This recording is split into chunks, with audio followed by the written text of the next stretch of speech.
I was very fortunate. I went to Potsdam. Not that Nazareth isn't a great school, but way back in the Stone Age when I graduated high school, I went up to Potsdam, and the reason I was so fortunate is I met so many wonderful musicians. One of them, of course, Ray Shiner, who I've told many people, I think he taught me just about everything I know about music. Him and my mother is how I learned about music. And I owe Ray, and I think about him every day. One of the other great people that I met through Potsdam, and one of Ray's favorite people on earth, and in a way, Ray's protege, Joey Corello. We're going to bring Joe up front, and he's going to solo on Getting Sentimental Over You. Please welcome Joe Corello.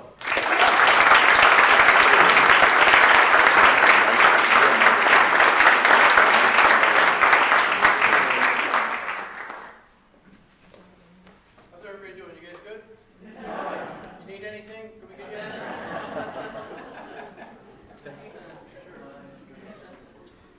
We, Ray Shiner, as Steve told you, when I met Ray, I actually transferred to the Crane School in Potsdam in my freshman year of college.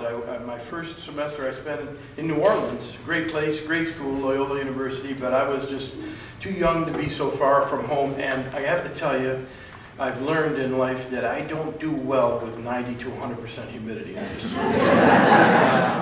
And I found that out very quickly. So I called a dear friend of mine that was going to school at Potsdam at the time, and she was playing in the jazz ensemble. She's a clarinetist from my high school, and we grew up together, and she played saxophone and clarinet in the band. And I said, Sue, what should I do? I don't know what to do. I'm here, and I don't think I want to be here. And she said, you should meet our jazz ensemble director. You'd get along great with him. And I said, really? And she said, yeah, because, he's the oboe professor here, and you always played oboe. I used to play oboe, and, there were so many saxophones, they'd always give me another instrument. So from elementary school on, I was always a kid they gave the oboe to. So I said, well, yeah, do you think he'd take me? Because they weren't accepting, and it's mid-year, and they didn't want saxophone people, too many.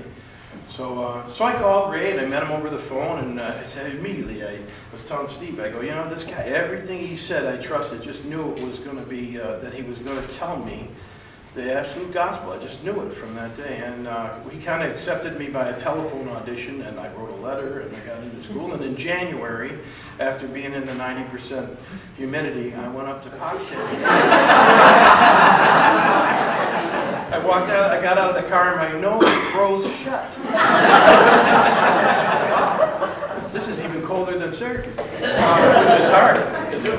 Anyways, it was just, I don't want to be too long-winded about it, but my lessons were always fabulous. I'd sit in the chair, I'd put the oboe to my lips, I'd go, and he'd go, no, you didn't breathe right. No, you didn't, you raised your shoulders. And after about 10 minutes of that, he'd say, go over and put that needle down on that record over there, and we'd listen to Count Basie.